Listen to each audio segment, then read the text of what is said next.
So the more you do the same thing, the more of an expert you become, and the more information you get from that industry. What's up, family? Thank you for tuning in to the DreamNation podcast. My name is Casanova. I'll be your host, and I'm excited to be bringing to you entrepreneurs, thought leaders, and trailblazers from around the world. Stay locked in with us because we're about to go on a journey that will change your life. What's up, Dream Builder? We are back again, and we have an episode today that, as you know, I'm always excited to bring you these episodes because we talk to some of the biggest and brightest minds in the world, not just the US, but in the world. And today is no different. We have someone who is a true inspirationalist, but also a creator at heart. She's done so many things just in brief of looking at her story. And so I'm excited to be able to bring her to each and every one of you today. Please help me in welcoming my friend, Mrs. Maria Brito, to the show. Maria, you want to go ahead and say what's up to Dream Nation? What's up, dreamers and Dream Nation? What's up, everybody? Yes. Hello. Hello. It's an honor to have you here. So I don't know if you've listened to a lot of the shows, but the way that we start them off is I like to compare us as entrepreneurs, thought leaders, change makers to superheroes. And the reason being is because we're flying around the world, whether that be live or now even virtually, right? We're showing up in people's living rooms, we're putting on our capes, and we're trying to solve some of the world's biggest problems. And so I know that that's been a mission for you for a very long time. And when I think of superheroes, obviously we think of Superman, we think of Superwoman, but a lot of the times what we can't describe is who is that person behind the scenes when there's no cape on. So who is that Clark Kent? Who is that Lois Lane? And so for a lot of people who've seen you, whether it be on Instagram, YouTube, and seen your articles in Forbes or Huffington Post, whatever it might be, they see you from the outside as a superhero, but they don't know when the cameras are off, who is that Lois Lane? So please give us an insight into that. Walk us through it. That's an excellent question. And I'm humbled by that. I was born and raised in Venezuela, and I moved to the States in the late 90s to attend Harvard Law School. And I graduated and moved to New York City in year 2000 to practice as a corporate attorney. And I was absolutely miserable for 9 years of my life that I dedicated to the practice of corporate law. And what I did is that when I was pregnant with my first child, even though I was already mulling over the idea of really leaving all that behind, it was a catalyst to think about how my modeling was going to affect my child, because I was going to be miserable in that job. I was going to do something that I was doing against my true spirit and nature, right? And so when I gave birth to him, I looked at him and said, don't do this to you. And 3 months after, I quit. And so actually it was a little more, it was about 6 months. 6 months later, I quit that job and I opened my art advisory company, which I have built from scratch. And so I'm a person who actually has, when I put something in my mind, I make it happen. And it's not about superpowers. I think it's about aligning yourself with the things that actually light you up. It's aligning yourself with the things that have a meaning and purpose to you. And when you embrace that as a part of your life mission, things start to roll out, right? And so I'm quite disciplined in the sense of wanting to see my big dreams materialize for purposes of serving. I am a person who likes very much the idea of being of service in a broad sense. I like to serve my clients. I like to serve my audience. I like to give value to people with my ideas and my thoughts, and that can come out of a post on social media or a whole newsletter or a book or a TV series. So it is part of my internal fabric to consider these ideas about empathizing with the others, because I don't think there is any business and there is anything in the world that can actually function without having that human connection and empathizing. So that is a vulnerable part of every human being that we don't necessarily explore that much because we have been trying to cover ourselves so that we don't suffer that much throughout the whole kind of, tumultuous times that, we chose to incarnate on these bodies and come to this world. So I think it's a great virtue when you show who you are and why you do your things and what is the depth of things that move you to wake up every day and face the world.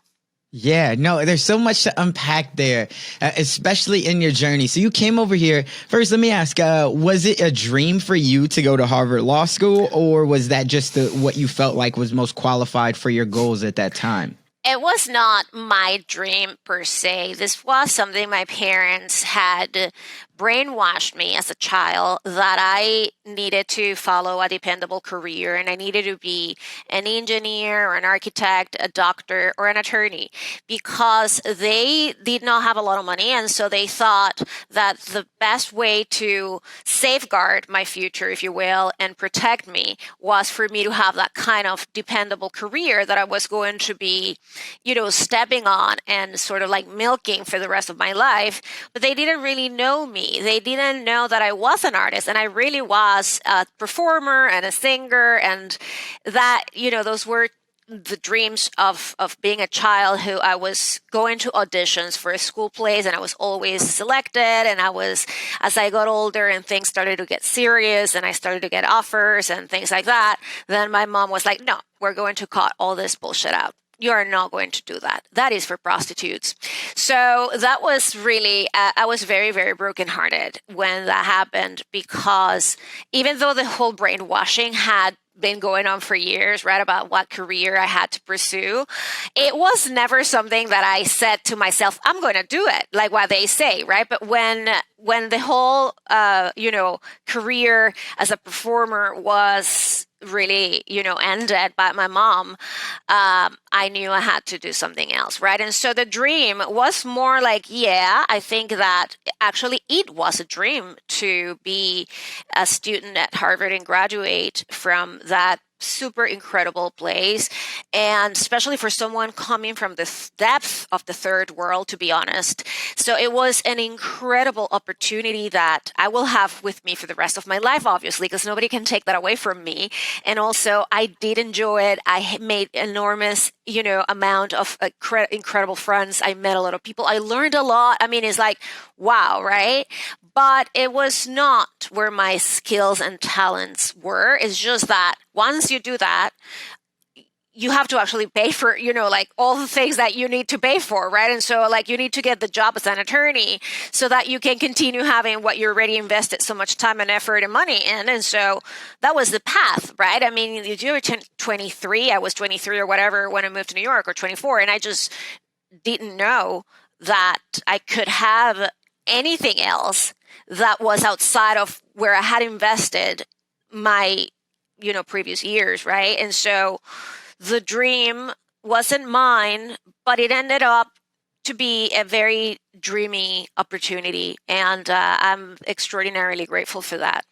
Yeah, again, there's so much that here that I think a lot of people will want to know. So the first thing that I'm curious about is when you decided you were going to go to Harvard, you knew that your dream had already essentially been stepped on, by your mother telling you these are for prostitutes, but you knew it was in your heart. Do you think that you were like, hey, I'm going to get to New York? Because if you would have just said, hey, I want to go to the US, I want to go to New York or anywhere on the East Coast because I want to become an entertainer, your parents would have never went for that.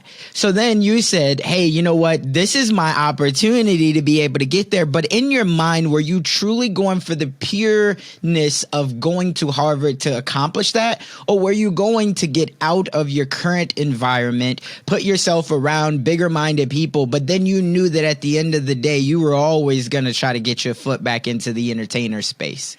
I think I wanted to get out of the current space for sure. It was not a place for me to actually grow as a person. There is a little culture, no culture of meritocracy, for example. And, I'm not sure if you're familiar with what's going on in Venezuela, but it's a country that is in shambles for political reasons. And so when everything started collapsing, that's when it was a coincidence because it all happened. I left and the country fell in the hands of the communists, so it just started collapsing. But to answer your question, I think my conscious mind was very clear that I had already taken certain steps to become an attorney, that it was a very prestigious thing, and that I needed to milk that opportunity because obviously once you are in a law firm, even at the very beginning, they pay you amazingly well because you spend your life there, basically. They own you. So I knew I was going to have money to pay for everything that I needed, and I knew that I'm not sure I knew right there and then that there was going to be an exit for me because it was so new. And what I did is that I had a lot of different jobs in law firms because I was thinking the next one is going to be better and it's going to make me happy and I'm going to be so fulfilled. And this one, and it was not the law firms, it was me, right? The problem is that there wasn't a match between the career and what my heart wanted and my dreams were for sure. And so the awakening came when I was so sincere with myself that there was no way to hide or to separate what my heart was, kind of like claiming for and what I was doing, which was absolutely nothing to do with that. And so I ended up not being a performer because at that time when I quit the lawyer career, I was 32 or 33. And I was like, I'm also not crazy, right? I mean, I said like, nobody starts at this time. It just doesn't make any sense. And I can go to a karaoke if I need to, right? Or I can sing with my friends, but I am going to do something also sustainable. I had just had a child. I had a mortgage in Manhattan. It's the most expensive city in the world. You know what I mean? It's like, I just couldn't say, well, and let me see if I can now become some sort of cult diva, no, I said, well, what can I do that actually nurtures my soul, pays for my bills, and allows me to have a career that I can have for the long term and build a business that makes other people happy. But it's all going to be on my terms and with my skills and not something that I learned in law school, right? And so that's how I transitioned into this world of visual arts and fine arts and so on. Got it. Now, did you have a mentor in this space? Like, did you know somebody from Harvard, or what allowed you to take those first steps? Because just like you said, I mean, it's very scary, especially coming from the income that you were coming from, right? And living in Manhattan, which again, I've never lived in New York, but you see the news and things like it's very, very expensive to live in New York anywhere. So what was those steps that allowed you to have the comfortability to say, hey, you know what, here's my path to being able to get to where I want to go? I didn't really have a mentor, but I had discussed these ideas with my husband a lot, right? And he obviously was asking me questions like, oh, but are you sure that you don't have like postpartum depression? He wasn't mocking me. He actually was concerned that I was going to make a decision that was not that I could regret later, for example, right? And so I had this conversation with him like literally every night. Sometimes I would call him from like my office at the law firm and said, I can't do this, right? And so during that time, what I did is that I started taking all these notes and put myself in this kind of like, self-imposed moments of silence throughout the day to think about what I really wanted to do and how I could have accomplished. And at the beginning, it's a jumble of ideas and nothing really makes a lot of sense, right? Because I had been pondering like my exit for more than a year. And at the beginning, I was like, oh, let me just see if I'm going to check the classifieds, right? Like, I mean, that was a time where people would find jobs like on Monster, I don't know, right? So I would go and like, let me see what's going on. Like what kind of thing, it's out there that I could feel that I have a relationship with, right? I mean, that could potentially have, so that none of that had any, it didn't pan out. I didn't find anything that I thought it was interesting. And obviously it was going to be a whole going back to like the same thing, corporate America, but with a different type of, name or whatever. So as I kept asking these questions, and I was going through like two things. First, like this crisis, and second, pregnant.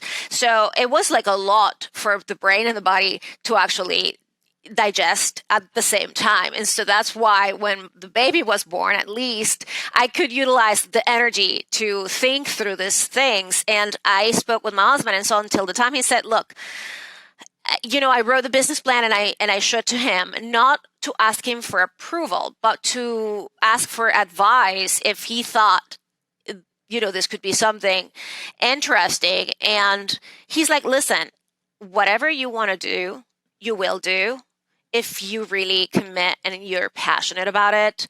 And I am going to support you in this journey. I have had, like, I had my savings, I have 401k and whatnot. And the initial capital was very small because it was just having a website and hiring somebody for communications and having, a photographer who helped me. So it wasn't really a big amount of capital from the beginning. The capital was actually the energy and the intellectual capital and emotional capital that I had to put into this, right? Because I not only had to start something from the scratch, a business, a company from scratch, but I also had to build the relationships from scratch and learn the business, the new, completely different business from the get-go. So it was run a business, become your CEO, and also learn this new industry that you are getting into. So it was a bunch of very tall order challenges that I imposed on myself, but I knew that there was no plan B. And when you do not have a plan B, and you also have a baby who's crying, and you have, a mortgage, and you have, even though I have my husband, we needed both of us to actually, come forward. I said, there is no plan B. This is going to work out. And it did. That was 13 years ago.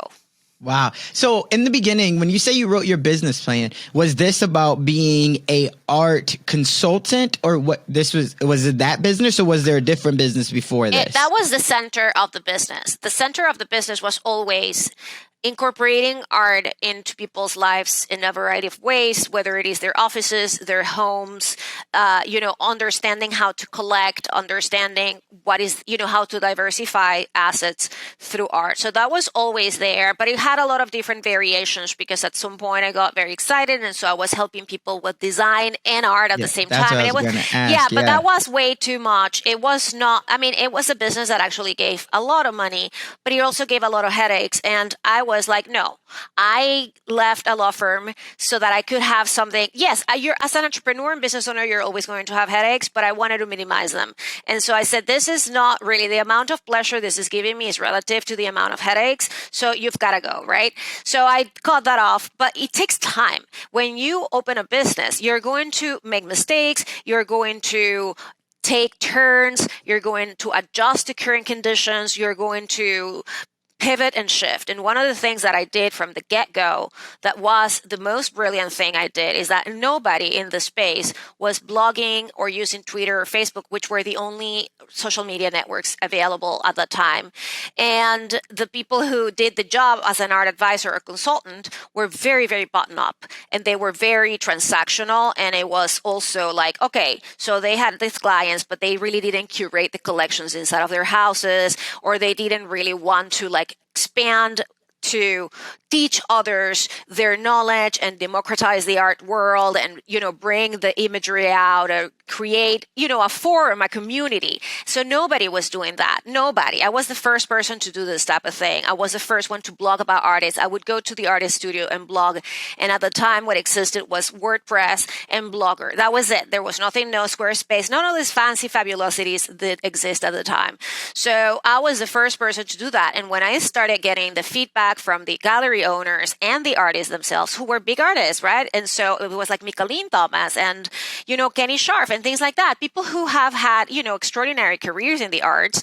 And I said, okay, if these people are liking what I am writing, and I am kind of like, an outsider, if you will, it means it's really ripe, this space of community through technology and opening up spaces for people to actually understand and not just be like, oh, this is just for the rich. No, actually, it just can't, that's not how it is anyway. And it like there, people can collect art at any levels, but the point is that nobody was doing that. There were no websites about art. Like there are 1,000 now, and that they sell art, they have content, they have podcasts. None of that existed. Zero. Okay. So again, so much. This is a phenomenal conversation, because I think that a lot of people right now, with the emergence of NFTs and art and things like that, digitalized art, so many people are interested, but they don't understand it, right? And so I think the first question that I'm curious about is, as you already essentially knew how to be a consultant because you were an attorney, Yeah. but like as you wrote your business plan to figure out, is this something that I can sustain? How were you able to reverse engineer your pricing? Like, were you going off of how much you were paid as an attorney? And then you said, okay, so here's my hourly worth. So then if I can still keep this hourly worth, that means that I need to go find X amount of clients to pay me this. Or what did that look like for you in terms of how did you know how much money you could make? It was a combination of what you just said. I had to see if I could price myself a little lower than people who were doing the job that I was doing, because I couldn't price myself as an attorney who had 9 years of experience, because that's like, law firms also, like, they charge $500 an hour, right? I mean, that it didn't come directly to me. I was a salary attorney with a bonus, but so I had to see what people were charging, and I said, okay, well, if I can charge 10% less or 20% less, and I'm going to serve them 10 times more, because that's the other thing, right? Like I had this idea of service, and how do you kind of like over deliver all the time? That was always kind of my frame. The way I was thinking is, I'm going to beat the competitors because I'm going to be better. I'm nimble, right? Because I don't have 50,000 people like under me, right? And I'm just really going to be so passionate about this. And so that was one of the things that Did I that did. work? Did that help you get in the door? Yes, it worked. It worked because I needed the clientele to tell other people, right? And so I needed to start. And at the same time, there is also when a lot of the art transactions are based on commission, like a real estate broker, right? So those commissions are actually standard for everybody.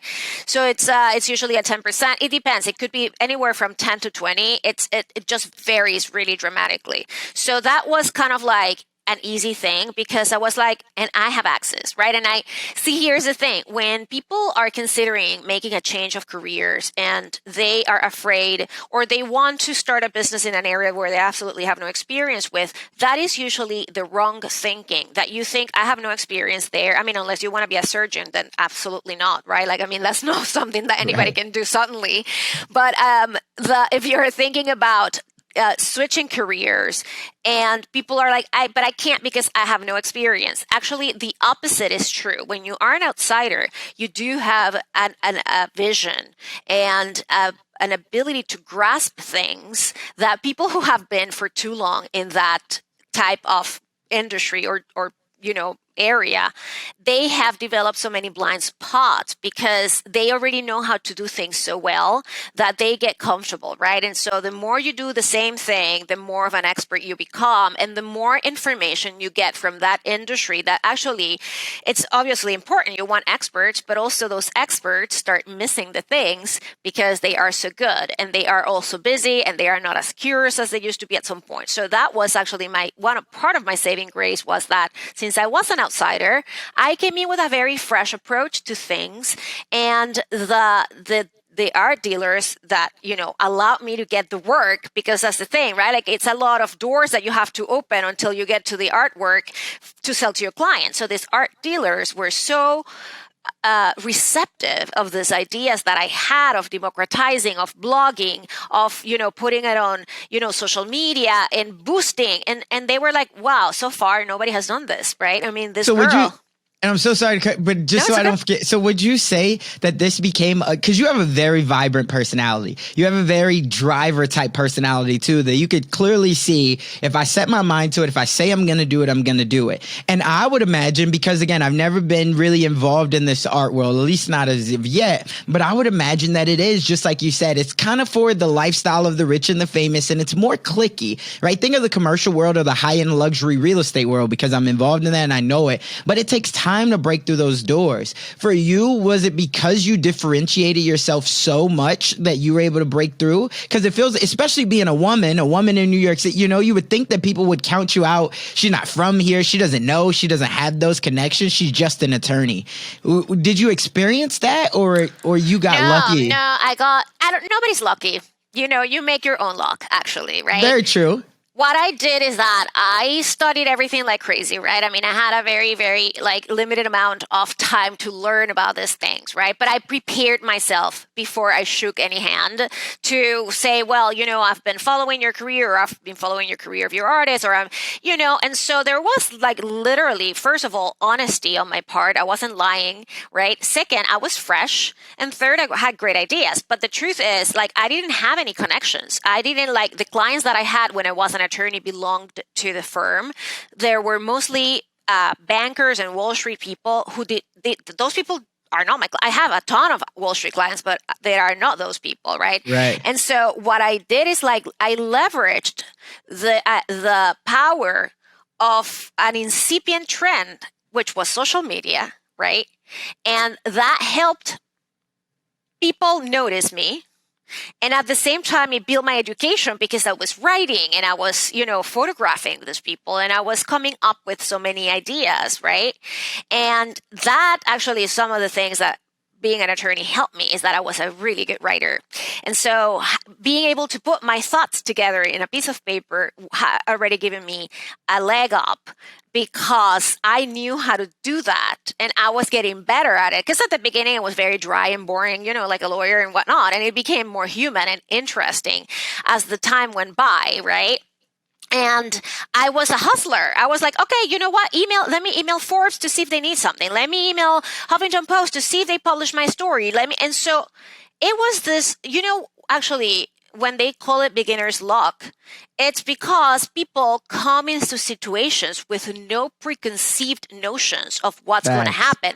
If you have had a lot of failures or a lot of, problems or a lot of, setbacks, or have found a lot of bumps on a road, it takes a lot of courage to, pick up yourself again and forget about all that crap, right? I mean, you have to kind of like, but usually what stays in the mind of human beings, unfortunately, is all the failures, right? And so in my case, I had none, because I was just a completely new person in this thing. I was a completely new person as an entrepreneur. I was a completely new person trying to get media.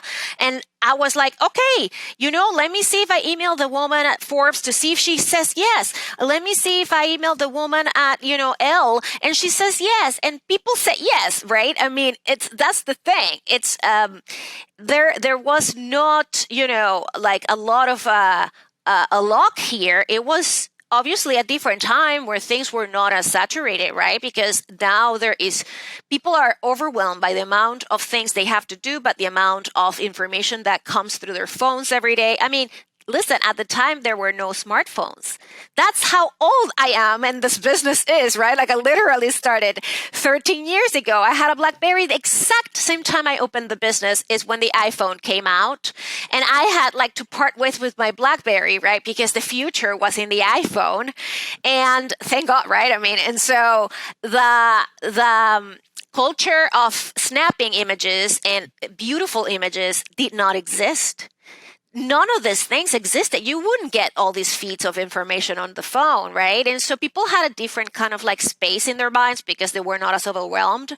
And I was able to connect with those people by sending a very direct and also very, sincere and polite email, right? I mean, remember that I was in the mentality and continue to be in the mentality of service, which is what a lot of people usually get wrong. It's like they think, what can I get out of this person instead of what can I give, right? I was providing great content and an outsider insider point of view. you know? And so that actually caught the attention of people who started opening the doors for me. That's so phenomenal. So many nuggets in there. And it always brings me back, as cliche as it is, but for anybody who's not heard or seen before, it's the Roger Bannister, the 4 Minute Mile. When you talk about people already have the preconceived notions, you know, and he was the first person who ran the 4 Minute Mile, right? But he didn't have any preconceived notion that it wasn't possible. And then now that since he's done it, there's been, you know, hundreds, maybe thousands of other people who have now done a 4 Minute Mile. But in that beginning, no one had ever did it, but he just got in and he just took off, and it was like, wait, no, that's not how it's supposed to go. And I think that's a amazing analogy of what you talk about when you say beginner's luck, because we never think about, you know, we get in, we learn a game, whether it's gambling, whether it's, you know, NFTs, whatever, and we're just like, okay, we're gonna just try it out. But we have that hunger, we have that purity, we have that passion to just see if this can work, and it normally does. It's like our mindset, the universe conspires to open up for us when we do that. So again, phenomenal. One question so I think this is a great transition and a segue for anybody who says, you know what, she did do this though. How many ever years ago where our industries were different, right? It wasn't so saturated, just like you said. So for somebody who's looking to break in now, right, and they're looking, whether it be the art space or any type of a creator, right, they're a podcaster or whatever, how do they now break through that? Because just like you said, I mean, for me alone, we probably get a solid 15 to 20 guests that are requesting to be on our show each week, right? Which is tough because we're also trying to find the biggest and brightest to, you know, so how does someone break through that? Look, you know, I just wrote a book, and it's called How Creativity Rules the World, and it's published by HarperCollins. And I'm very excited because that's a book where I think that I have encapsulated the absolute best that I have learned in the past 13 years through the eyes of both artists and entrepreneurs in a lot of different areas. And what actually helps the most, and I think is the most important skill for people to develop right now, is creativity. And I'm not talking about painting on canvases or being able to compose music, right? I mean, that's obviously creativity. But what I mean by creativity in my book and my thoughts is your unique ability to have ideas of value that are relevant. Relevant means for right now, right? I mean, because like if the idea is too far in the future and people don't understand that, it's going to be hard unless you are Steve Jobs and have that kind of team. And I believe people can be whatever they want to be. I'm not saying this lightly, right? And also the idea cannot be for yesterday because we move very fast and all of us are, you know, kind of like trying to catch up with this, you know, very high speed world that we live in.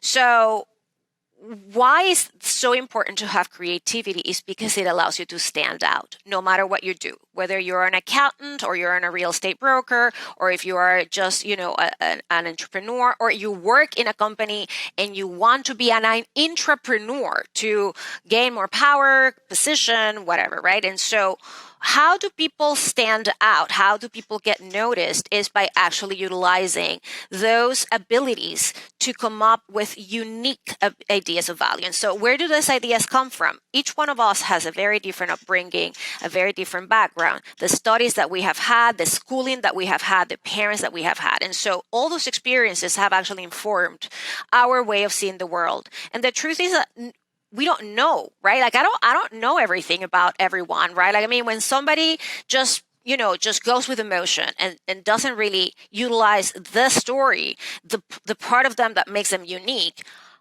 I mean, you're just going to look ordinary if you think about it, right? I mean, but the truth is that even if people think, but I'm ordinary, we are all ordinary and extraordinary at the same time because we all have those stories to tell and we all have skills and that's why I insist to people have to go with what they love and people have to go with what they actually believe is their gifts and talents. I do not buy the story when people tell me I have no gifts, I have no talents. That's not true. You don't have to play piano like Beethoven. You do not have to move like Beyonce. You know what I mean?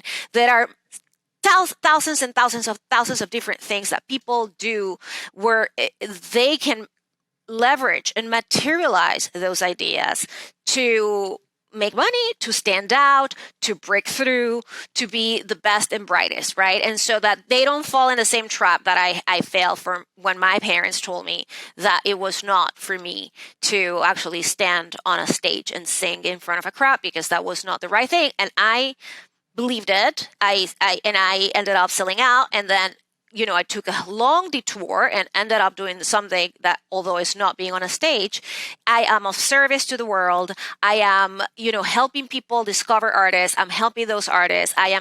Everything I do has a ripple effect. Everything from an Instagram post, as I said before, to this conversation I'm having with you. And that's what I want people to actually understand, that creativity is an amalgamation of skills too. It's not just a God-given thing, which people actually get so confused about it. And being creative is having a desire to take some chances, particularly on yourself, right? It's an ability to be authentic and to be able to translate the different stories into a business proposition, or or a service proposition, or a product, or whatever. It is an ability to be empathetic. If you don't know what your customers want, you're never going to be able to provide it to them. It's an ability to be autonomous, right? I mean, how much have we lost of critical thinking, of actually utilizing a variety of different perspectives to form our own? I mean, the algorithm fits us what we want to see because we already went and checked the news that we feel are the news that are compatible to our,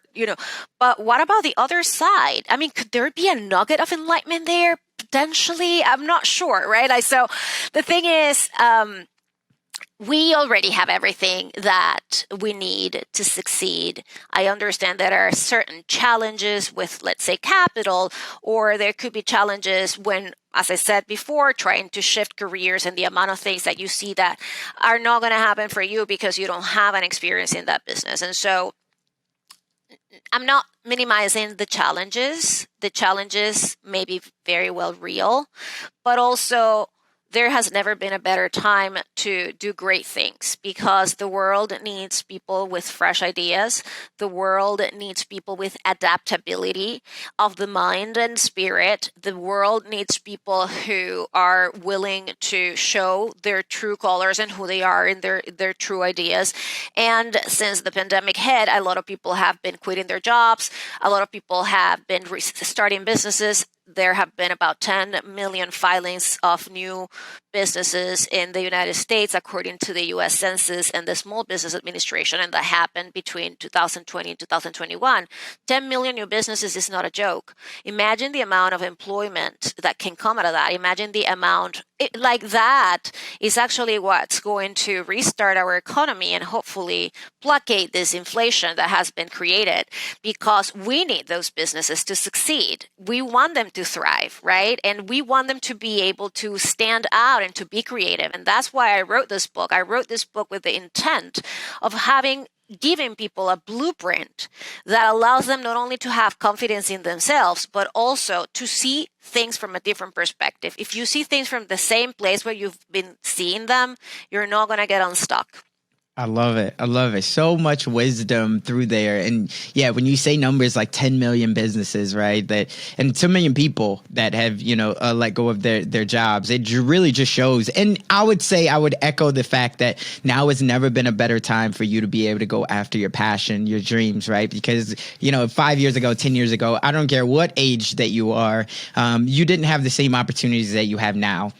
Right. Even when we talk about DeFi networks and cryptos, and we're not going to go deep into all of that, but it's still just giving everybody the opportunity to get in on these things at the groundbreaking level. Because for so many years, for 50, 60, 70 years, we would hear about things after they had already blown up. Right. The information wasn't right there at our fingertips for the moment. And now with the emergence of Reddits and Discord groups and everything else, when a new project's coming on, it's about you to be able to assess and have that discernment of if this is something that you want to take advantage of or not. But we're seeing opportunities at such a fast rate, every single day, that it's just on you to figure out where is your passion, what is that thing that you want to invest your time, your energy, your money into, and then stick with it, right? Because so many things are blowing up because so many people are creating communities around it, and that's the real thing. So I think that, again, you have so much knowledge that you've shared with with us. Let me ask, as we kind of look to wrap this up. We've heard about all of your successes, and I know I look forward to digging more into your story, and even having you on again. I think will be phenomenal conversation. But out of all the successes that you've had, if there was one thing that you wish that you would have implemented sooner to accelerate your path on your journey and your dream of where you are today, even though you're not finished, what would that one thing be? I think I would have been an early adopter of other things before Like what? they, I only came to Instagram when it was 2013, so it was 2 years after it had launched, because my business started in 2009. And even though like that's my greatest community and it's really big, I have a large community. Build is my biggest social media network. If I would have started in 2011 when everybody told me, I would have capitalized on being an early adopter, right? And sometimes it's not that I'm not willing to take chances. It's just that as a very young and new business owner, I was like, I'm already overwhelmed with everything that I have to do, right? But this is the thing. Now I have taken off 50 other things. And every time I have to take a new thing, I'm like, oh my goodness, this is overwhelming. Yet I do it. What that tells me is that I have a capacity to actually absorb all these challenges and try to do the best that I can when I am on them. And because honestly, Casanova, the thing is, once you have a lot of and listen, every business owner and everybody who's a freelancer too will understand that there are always ups and downs, and that progress and success are not linear things. They have a lot of ups and downs, and the curve is never like straight up. And if I were to tell you, I wish I would have done this earlier, I wouldn't have been ready to understand it, right? And so that's why the early adoption of that, for example, something I was already doing, and I was successful because of that. How come I didn't go and embrace Instagram early on when everybody was telling me that I had to do it because that was the thing of the artist and it was the thing of the future, and everybody was kind of like, they were right, and I was thinking, oh God, no more. You know what I mean? And that was until a friend really convinced me. But I already had lost 2 years where I would have, capitalized on the early, adoption, and I probably would have 4 times as much followers, right? But again, things happen when they need to happen. Absolutely. Yeah. And I think we can all understand that. And what I took away from that is, even when you think that you've done all that you can do, you still have more in your tank, right? And we all do it. We've heard it from some of the biggest and brightest minds in the world, right? David Goggins, people like that, right? That he talks about. Even when you think you can't run anymore, you still probably have about another 40% in the tank, right? It's always mind over matter. But you find a way. You've already survived 100% of your bad days. On the days that you thought that you couldn't give any more, but you've done it. You've taken a 20-minute nap and you came back re-energized. So again, phenomenal advice. This has been an amazing conversation. And like I said, I'm excited. I definitely want to get you back onto the show and learn more about the book, and as well as what's next for you. And I guess we can even ask that right now. Obviously, we have the book that's going to come out, and we will make sure that we have the links in the show notes. But talk to me about, if you can look in the next 3 years, right? And you look back on this journey, what will you be doing in the next 3 years? What's next for your dream? I feel that I have had very a success in the space of content creation. I have done my own TV series for PBS. I have built a phenomenal newsletter, weekly newsletter. I love creating content, and I think that's incredibly important because it's a lot of giving. And this is what I was telling you. That's like a spot where I like to place myself in. So I'm not sure if it's going to be in the form of consulting for other companies, which I also do, and they come and ask. I don't know if it's going to be a little bit more in the NFTs arena, where I also get offers and people asking me, and I still have not decided whether I want to pursue them or if I'm going to do it anytime soon, whether it is creating worlds in the metaverse that are important for artists and for me, and that give me fulfillment. So I'm not necessarily 100% sure which of these paths, or maybe all of them, I'll follow. Maybe I'll do more streaming content because I mean, it's so challenging, honestly, to do TV because you have to be, 5 hours there and whatnot to just like reduce all the filming for like, 30, 40 minutes. And you spend like 3 days of your life, right, standing and doing things. So, but I am not going to shy away from all those things if they are the right thing to do. I feel that my mission is a lot about educating people and helping people, being a bridge from where they are to where they want to go, or providing people entertainment and culture, but in a way that is elevated, in a way that really leaves something with you, and not just for shock value or little fashion things of the moment. Those things don't interest me anymore. I think it's all about how do you really make a difference in people's lives by giving them information that empowers them, that cultivates them, that says, "Ooh, I've never thought about this," or "Wow, this is so interesting." I'm very interested in that. I have a TEDx talk coming up in the University of Mississippi, and I'm very interested in seeing what the students are going to think about me, and they're going to think about the talk. So, that's kind of my sweet spot is in that area. Cool. No, I love it. And we look forward to following your journey.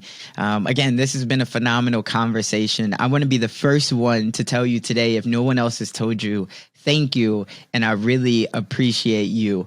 Again, it's so fascinating, especially when I learn about new industries, and I'm sure as I start to be able to jump more into the art space and learning about it, you'll be a trusted and connected resource for me. We will make sure that we put all of the links again to your new book that's going to be published by HarperCollins, as well as any other projects that you have coming up in the show notes. But for anybody who wants to stay directly connected with you, you've already given a little bit of insight, but tell us, where can they find you at? My website is mariabrito.com. That's BRIT as in Tom O. And there are links to all my social media, pages. I'm on Facebook, Twitter, Instagram, LinkedIn. And there is also a form for emails there that you can fill out if you want to just send me something, if you want to say hello, that you heard this and that you were excited. And for the most part, we try to answer everybody. So, absolutely. Yeah. So that's how you can connect with me, mariabrito.com. Cool. Well, definitely. We'll put those links in the show notes. But remember, DreamNation, just as she said, you got to be willing to execute. You got to be willing to take action. That's how she started it out, talking about, how much action she was willing to take. And if you have a dream, which I know you do because you're listening to this episode or you're watching this right now, we all have a dream. You have to be willing to take action on that dream, because if you don't, that dream that you have will only merely be a fantasy. That's all for this one. We'll catch you on the next one. That's all we got for this episode. Thank you for sticking around. That truly means a lot to me, and hopefully that means that we delivered massive value on this one. If you haven't already, the way that you could say thank you to myself and the team is just by heading over to iTunes and leaving a review and a rating. That's what iTunes loves to see. That's how we get out there even more. And I would definitely be grateful for it. I know the team would as well. Do me a favor and head on over to DreamNationPodcast.com. That's where you're going to be able to find all of the resources that we talked about in today's episode, as well as more exclusive content. And you'll also be able to sign up to our email list where we have more exclusive content. And we always love to hear the feedback from you all, because you're our tribe. So remember, in the dream we trust, we'll see you on the flip side.